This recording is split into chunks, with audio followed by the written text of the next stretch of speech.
नेताहरूलाई लाग्दो हो हामीले देशको भारी बोकेका छौं, तर देशको भारी त यी तलको भिडियोमा देखिएका युवाहरूले बोकेका छन्। काठमाडौँमा नेताहरू 80 लाखको गाडी चढ्छन्, तर केदारनाथको उकालोमा नेपाली युवाहरू 80 किलोको डोको बोक्छन्। अरु देशले जनताको सुख सुविधाको लागि रोबोट बनाए, ड्रोन बनाए, आर्टिफिशियल इन्टेलिजेन्स पनि बनाए। तर यो हाम्रो देशको निरीह राज्यले आफ्नै जनतालाई यसरी खच्चड बनाइरहेको छ। बाँच्नको लागि श्रम गर्नुपर्छ, तर बाँच्ने रहरमा मृत्युलाई हत्केलामा राखेर हिँड्नुपर्ने बाध्यता नेपालीहरूलाई मात्र छ।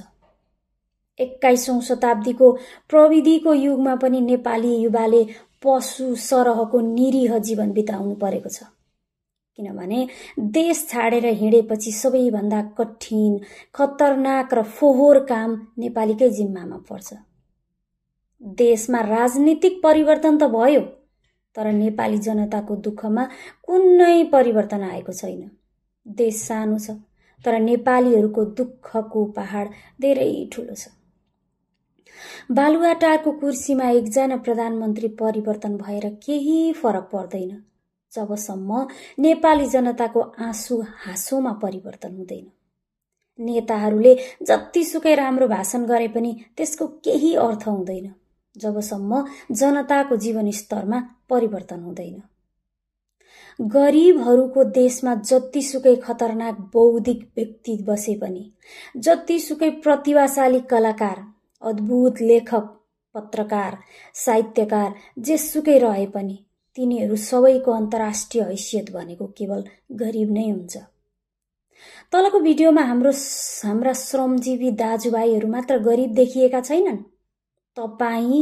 हामी सबै नेपाली गरीब देखिएका छौं। देशमा लुटपाट तन्त्र चलिरहेको छ। दुःख गरेर देश फर्किने श्रमिकहरू पनि विमानस्थलमै लुटिन्छन्, गड्डा चौकीमा कुटपिटमा पर्छन्। बहुमूल्य सामग्रीहरू VVIP को सरकारी गाडीबाट तस्करी गरिन्छ, तर एउटा श्रमिकको 30 किलोको सुटकेस 3 ठाउँमा खोतलिन्छ। नेपाली युवाहरूको आँखामा बगेको आँसु, शरीरमा बगेको पसिना र परदेशी माटोमा बगेको रगतको बदलामा नेपाल सरकारले रेमिट्यान्स संकलन गर्छ र ठूलो गर्वका साथ बजेट भाषण गर्छ। गरीब देशको बजेट भाषण धनीहरूले कान ठड्याएर सुन्छन्, किनभने उनीहरूलाई थाहा छ यो पैसा केवल उनीहरूकै हो।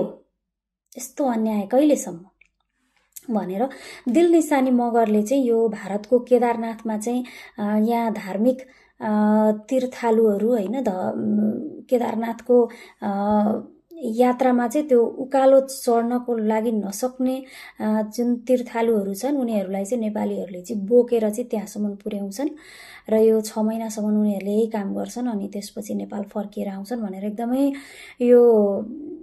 एकदमै हृदय विदारक है नेपालीहरूको दुःखलाई चाहिँ यहाँनिर उनले व्यक्त गरेका छन्। यो भिडियो एकदमै हृदय विदारक छ। आखिर नेपालीहरूको यो हकीकत कहिलेसम्म भनेर उनले चाहिँ प्रश्न गरेका छन्।